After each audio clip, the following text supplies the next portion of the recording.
네, 2021년 6월 18일 이정훈입니다. 오늘은 젊은 친구 이준석, 국민의힘 대표가 됐죠. 이준석을 위한 한국 정치 개혁 방안을 한번 제시해 볼까 합니다. 젊은 친구가 다가오는 지방선거에서 시험을 쳐서 공천을 하겠다 그런 얘기를 하는데, 그런 짜잘한 거 말고 한번 큰 거 한번 해보라는 뜻에서 제가 아이디어를 하나 제시하겠습니다. 우선 이 표를 봐주십시오. 작년 4월에 있었던 21대 총선 결과입니다. 여기 빨간색과 파란색으로 된 걸 보시면 금방 이해될 겁니다. 대구 지역에서 더불어민주당 국회의원 1명도 안 나왔습니다. 경북에서도 1명도 안 나왔습니다. 부산에서는 3명이 나왔습니다. 18명 중에서 3명이 더불어민주당에서 나왔고, 울산에서는 1명이 나왔고, 경남 지역에서는 16명 중에서 3명이 당선됐습니다. 네, 이건 무슨 얘기냐? 대구, 경북, 부산, 울산, 경남, 부울경, 대경, 부울경은 미래통합당 지역이라는 얘기죠. 지금 국민의힘 지역이라는 얘기죠. 국민의힘 미래통합당의 국회의원 당선을 보게 되면 대구에서는 12명 중에서 11명이 당선됐는데, 하나 되지 못한 그거는 홍준표 씨니까, 홍준표 씨가 국민의힘 입당하려고 하니까 100% 당선이죠. 경북 지역에서는 미래통합당, 즉 국힘당 공천자가 100% 당선입니다. 부산 지역에서는 18석 중에서 3석만 더불어민주당에 두고 15석을 전부 다 미래통합당이 가져왔습니다. 울산 지역에서는 6석 국회의원 중에서 1석만 더불어민주당에 주고 5석을 미래통합당이 가져왔습니다. 경남 지역에서는 16개 국회의원 중에서 3석만 더불어민주당이 가져가고 12석을 갖고 왔는데, 나머지 1석, 그건 무소속인데 그건 김태호 씨도 지금 국힘당에 복당하려고 하는 사람이니까 거의 한 80% 이상을 갖고 왔죠. 물론 그 반대로 보게 되면 더불어민주당의 호남당화는 더 심합니다. 왜냐?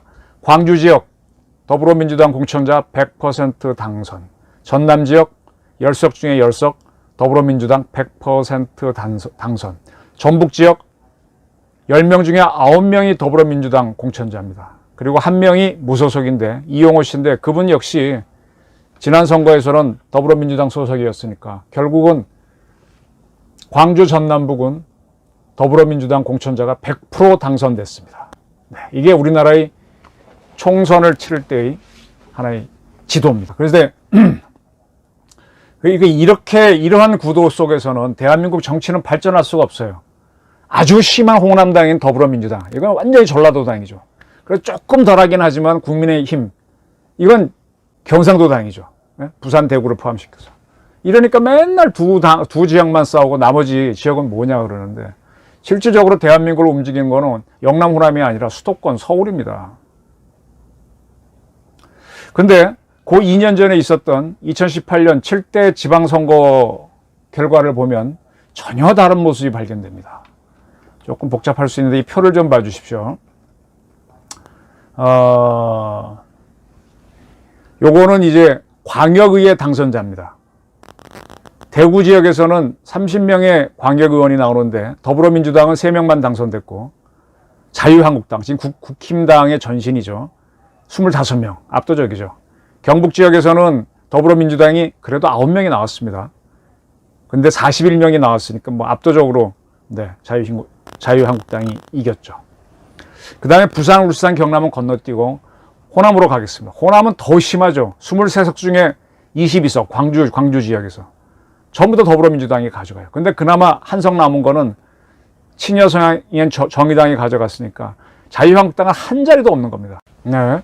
지방선거 기초단체장을 보겠습니다. 대구 지역에서는 더불어민주당이 구청장 1명도 못 가져가고, 자유한국당이 8개 구청장 중에 7개를 가져갑니다. 그리고 이제 무소속이 하나 가져가니까 거의 100%고, 경북 지역의 군수시장은 더불어민주당이 하나만 가져가고 17개는 자유한국당, 그리고 나머지 친야 성향에서 이런 데가 가져갑니다. 그죠? 요까지는 이제 딱 나는데, 그다음 호남 지역을 보겠습니다. 호남 지역에서는 광주 5개 구청장 전원 더불어민주당, 전남 22개 시장 군수주 가운데 14개를 더불어민주당이 가져갑니다. 그 나머지 8개는 무소속하고 민주평화당이 가져갑니다. 자유한국당 제로입니다. 전북에 14개 시장 군수 중에서 10개를 더불어민주당이 가져가고 나머지 2개는 민주평화당, 2개도 무소속이 가져가기 때문에 자유한국당은 제로입니다. 그러니까 호남의 민주당화는 굉장히 심합니다. 그죠? 그러니까 대구 경북도 그보다 약하지만 역시 자유한국당의 영남화는 심합니다. 그런데 부산, 울산, 경남이 재미있습니다. 부산 지역의 15개 구청장 중에서 13개 구청장을 더불어민주당이 가져갔어요. 아까 광역의원도 왕창 민주당이 갖고 갔는데 구청장도 많이 가져갔습니다. 자유한국당은 딱 2개 구청장 가져갔고 그 다음에 무소속에 하나 있었습니다. 울산의 5개 구청장도 전부 다 민주당이 다 가져갔습니다. 자유한국당 하나도 못 구했습니다. 경남 지역이 조금 비등비등했는데 18개 중에서 7개의 시장 군수를 더불어민주당이 갖고 가고 10개를 자유한국당이 갖고 오고 1개를 무소속이 갖고 와서 여기에서는 경남 지역에서는 자유한국당이 이겼다고 할 수 있습니다. 네. 그러나 더 중요한 광역 잔태장 선거를 보게 되면 대구 경북시장을 제외하고는 우리나라 17개 시도인가요? 전체가 더불어민주당이었습니다. 서울 말할 것도 없고 부산, 울산, 경남 전부 다 더불어민주당이 달렸습니다. 자, 그럼 이거를 뭘 설명하는 거냐? 이 지방선거는 지방색이 덜하죠. 그 지역 내에서의 더불어민주당, 국힘당이 다투는 거죠. 그죠? 이런 경우에는 지방색이 작용을 덜합니다. 그러나 전국적인 선거인 총선이나 대선으로 가게 되면은 우리 특유의 지방색이 막 들어갑니다. 그걸로 투표를 해버립니다. 이게 한국 정치의 고질병이죠. 이 고질병을 한번 우리 이준석 대표가 젊은 친구니까 바꿔보라는 겁니다. 어떻게 바꾸느냐? 이제 아이디어를 제시합니다. 간단합니다. 대구, 경북, 부산, 울산, 경남, 대경, 부울경. 여기서는 대체적으로 보게 되면 총선이나 대선을 하게 되면 국힘당이 유리하죠. 여기에 공천되는 국민의힘에서 공천을 해서 당선되는 국회의원은 다음에 도전할 때는 절대로 영남권에서 공천을 해주지 마십시오. 다른 지역, 비영남권에 나가서 도전하도록 하십시오. 그리고 영남권에서는 매번 초선 의원만 당선시키는 쪽으로 쓰라 이겁니다. 그래서 한 번이라도 영남에서 국회의원이 된 사람은 서울이든 호남이든 강원도든 가가지고 중요한 게 서울이겠죠. 수도권. 여기 와서 한번 붙어보라 이거예요. 그래서 거물 정치인으로 나가라 이거예요. 이렇게 안 하다 보니까 수도권을 차지하지 못하다 보니까 옛날에는 이 민주당 계열이 호남 지역당으로 찌그러져 있었는데 이제는 반대로 이 국힘당이 영남 지역당으로 찌그러져 있거든요. 키우라 이겁니다. 그래서 영남은 신인 정치인 배출소로 쓰고 이 자꾸 2선, 3선 다수 선수를 쌓은 국회의원들이 자기 영남 지역구에 딱 차지하고 앉아서 그거 뭐예요? 우물안 개구리처럼 맹주처럼 하는 거 그런 거 없애라 이거예요. 이게 바로 국힘당을 이그러뜨리고 졸렬하게 만든 요소입니다. 이걸 이준석 씨가 깨보라는 겁니다. 이 원칙을 거부한 이가 물론 나오겠죠. 그럼 절대로 공천하지 마십시오. 그 사람이 또 무소속으로 나와서 이긴다 수도 있겠죠. 그렇지만 밀어붙여 보라는 겁니다. 물론 다수가 이선에 도전한 사람들이 무소속으로 다 나와갖고 이긴다. 어쩔 수 없지만 한번 젊은 친구니까 한번 해보라는 겁니다. 아마 이렇게 이걸 밀어붙이겠다고 국힘당에서 하게 되면 송영길 씨가 이제 더불어민주당 22살이 더 많은데 이준석 씨보다 그 역시 자극을 받아가지고 더불어민주당에서 한 번이라도 국회의원 호남에서 한 사람들은 호남 공천 안 할 수도 있습니다. 만약에 송영길과 이준석이 여기서 딱 이 분야에 대해서 의견 일치를 해버린다면 한국 정치는 대변혁을 일으킬 수 있습니다.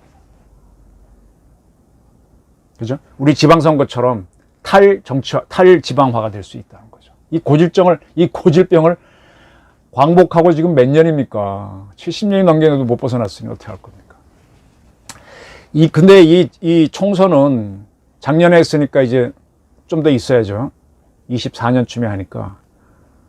이걸 던지기만 하라 이거예요. 왜 던지느냐? 내년 3월 9일 날 대통령 선거가 다가오지 않습니까? 그 용으로 먼저 던지면은 국민의힘이 국민 지지를 받을 수 있다는 겁니다. 그리고 내년 6월에 지방선거가 오죠. 제8대 지방선거가 오는데 거기에서도 유리할 수 있다는 겁니다. 먼저 던지라는 겁니다. 이준석 씨가.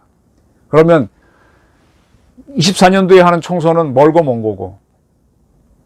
그죠? 근데 이번 대선은 코앞에 다가왔는데 던져놓으면 뭐 국회의원들은 크게 반발 안 하겠죠.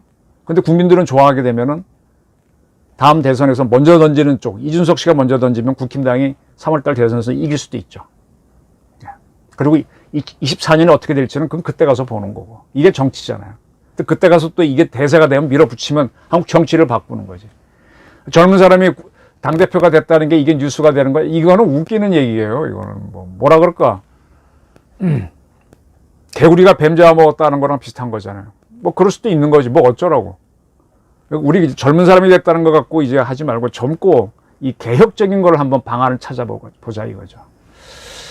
이렇습니다. 한번 이준석 씨, 뭐 하버드도 나왔고 머리도 좋다고 하는데 다 좋아요. 뭐 근데 똑똑한 거를 넘어선 발상의 자유, think the unthinkable 해서 한국 정치를 한 번에 빵빵 바꾸는 걸 이거 한번 해보십시오. 오늘의 제목은 이준석을 위한 정치개혁 방안. 영남권에서 한 번이라도 당선된 국힘당 출신 국회의원은 다음 선거에서는 무조건 비영남권에서 출마해라. 이게 이준석 씨가 할 수 있는 중요한 정치개혁이다. 오늘의 주제였습니다. 감사합니다.